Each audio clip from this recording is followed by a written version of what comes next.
Snow drifted down from the night sky like falling feathers, coating the grand city in a blanket of shimmering white. Christmas lights wrapped around buildings, glowing warm and bright, but the streets beneath were cold and nearly empty. Inside the towering Evans Plaza Hotel, a Christmas Eve charity gala buzzed with music, laughter, and expensive perfume. Everyone was dressed in glittering gowns and tailored suits.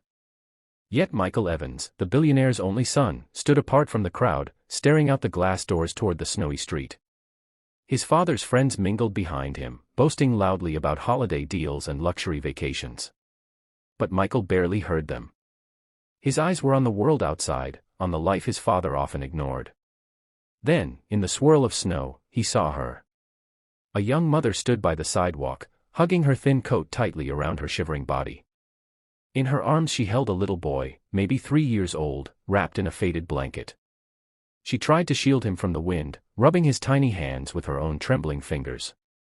They looked lost. Freezing. Frightened.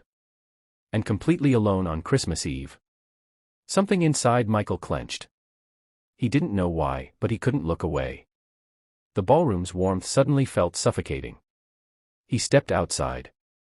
The cold slapped his face immediately, but he walked straight toward the mother. "Are you all right?" he asked softly. She startled, pulling the boy closer. "We're fine," she whispered, though her lips were blue. "We just need a place to stay for the night. Everything else will be okay." Her voice carried exhaustion, hope, and fear. Michael knelt a little so he could meet the boy's eyes. "What's your name, buddy?" The boy sniffled. "Eli." "And what's your name?" Michael asked the mother. "Anna," she replied. "We're just trying to get through tonight. I lost my job last month. Our heating broke. I didn't want him to freeze." Michael felt his chest tighten. He glanced at the hotel behind him, where people were laughing, drinking champagne worth more than what this mother probably earned in a month. He made a decision instantly. "Come with me."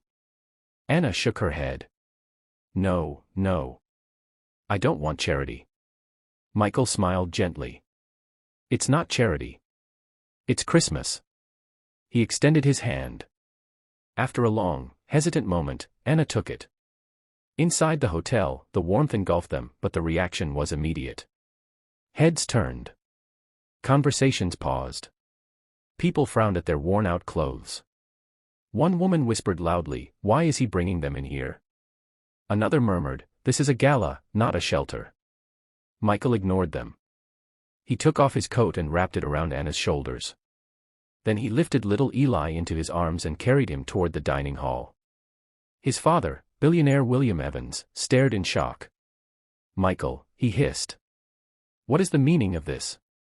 Michael stood tall. "Dad, they're freezing. She needs help. Her son needs warmth. We can give it."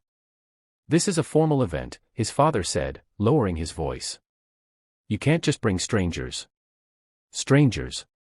Michael shot back, louder than intended. "They're human beings." A hush fell over the room. Anna's face reddened with embarrassment. "We can leave." "I'm sorry. I didn't want to cause trouble." "No," Michael said firmly. "You're not going anywhere." He guided them to a nearby table, ignoring the judgmental stares. A kind waiter rushed over with warm soup and hot chocolate. Eli's eyes lit up as he wrapped his tiny hands around the warm cup. Slowly, the tension melted. Some people softened. Others watched with guilt. But William Evans remained stiff. Michael turned to him. "Dad, with all your money, all your businesses, all this luxury, have you forgotten what Christmas actually means?" His father's eyes flickered. Michael continued, voice calm yet strong. "You taught me to value success, ambition, power. But you never taught me compassion. I had to learn that myself. Tonight, this mother and her child needed someone. And they found me. That matters more than any gala." Silence.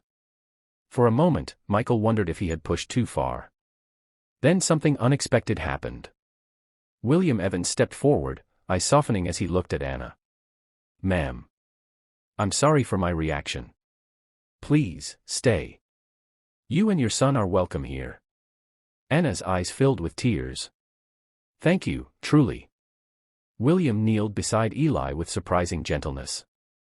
How about a Christmas gift, young man? Eli nodded eagerly. William smiled and called for his staff.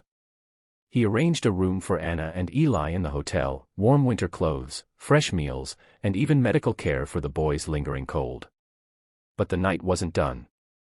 Michael sat with Anna as she shared her story, how her husband passed away, how she worked 2 jobs, how everything fell apart when her workplace shut down.